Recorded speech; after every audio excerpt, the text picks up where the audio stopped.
Assalamualaikum warahmatullahi wabarakatuh. Perkenalkan, nama saya Kamela Setiawati dengan NIM 2321210022 dari Prodi Hukum Keluarga Islam 4A Fakultas Syariah.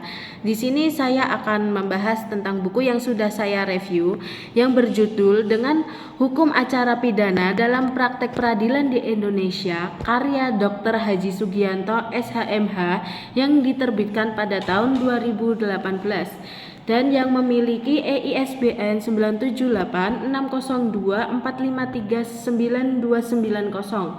Buku ini memberikan pemahaman mendalam tentang hukum acara pidana dalam konteks praktik peradilan di Indonesia. Di dalam buku ini terdapat 7 bab yang akan saya jelaskan. Di bab pertama adanya penyelesaian perkara pidana.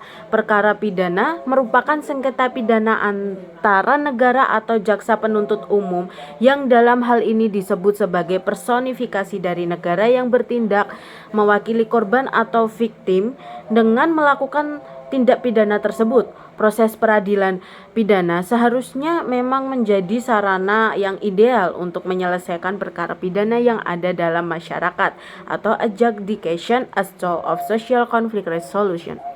Namun, dalam prakteknya ternyata perilaku yudisial aparat penegak hukum dalam menjalankan proses peradilan ini menunjukkan bahwa peradilan cenderung justru memelihara perkara atau bahkan memperbesar konflik karena putusan secara sosiologis dinilai sangat tidak adil.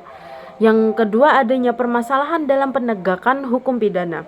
Yang ketiga, pihak-pihak dalam acara peradilan pidana seperti setiap orang, tersangka dan terdakwa, penyelidik dan penyidik, penuntut umum, penasihat hukum, dan hakim. Terus ada juga tentang proses peradilan pidana seperti sumber tindakan, penyelidik dan penyidik, penuntutan acara persidangan biasa, upaya hukum banding, upaya hukum asasi, dan upaya hukum luar biasa. Terus di bab 2 adanya kemahiran dalam proses penyelidikan dan penyidikan tindak pidana. Yang pertama adanya penyelidik dan penyidik yang melaksanakan penyelidikan adalah Polisi Negara Republik Indonesia. Sedangkan yang melakukan penyidik adalah pejabat polisi negara seperti pegawai negeri sipil tertentu yang diberi wewenang untuk melakukan penyidikan. Terus adanya juga kegiatan penyelidikan seperti pelaksana penyelidikan, tujuan, dan kegiatan. Di bab 3 adanya kemahiran dalam pembelaan perkara pidana. Yang pertama adanya pelaksanaan pembelaan perkara pidana. Dalam perkara pidana, tersangka atau terdakwa didampingi seseorang yang membela perkaranya yang dalam istilah KUHP disebut sebagai seseorang penasihat hukum. Terus yang kedua, tindakan-tindakan yang dapat dilakukan penasihat hukum seperti pada tahap penyidikan, penuntutan, pemeriksaan di pengadilan, upaya hukum luar biasa terhadap putusan pengadilan, upaya hukum biasa terhadap putusan pengadilan negeri. Terus yang di bab 4 adanya kemahiran dalam penuntutan perkara pidana seperti yang pertama kegiatan prapenuntutan. Prapenuntutan merupakan kegiatan sebelum dilakukannya penuntutan oleh jaksa penuntut umum terhadap berita acara pemeriksaan perkara pidana yang diajukan oleh penyidik. Yang kedua adanya pelaksanaan penuntutan dan yang ketiga adanya surat dakwaan. Yang pada bab kelima adanya kemahiran dalam pemeriksaan perkara di persidangan. Yang pertama adanya kedudukan hakim dalam persidangan.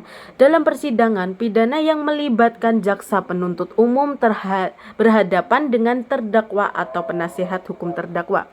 Peranan hakim sebagai pihak yang menentukan salah tidaknya terdakwa adalah besar sekali.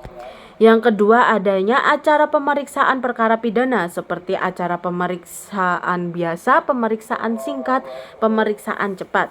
Terus yang ketiga adanya masalah pembuktian oleh hakim. Yang keempat adanya penyusunan putusan akhir. Pada bab ke-6 adanya kemahiran dalam melakukan upaya terhadap putusan pengadilan. Yang pertama, pengertian upaya hukum.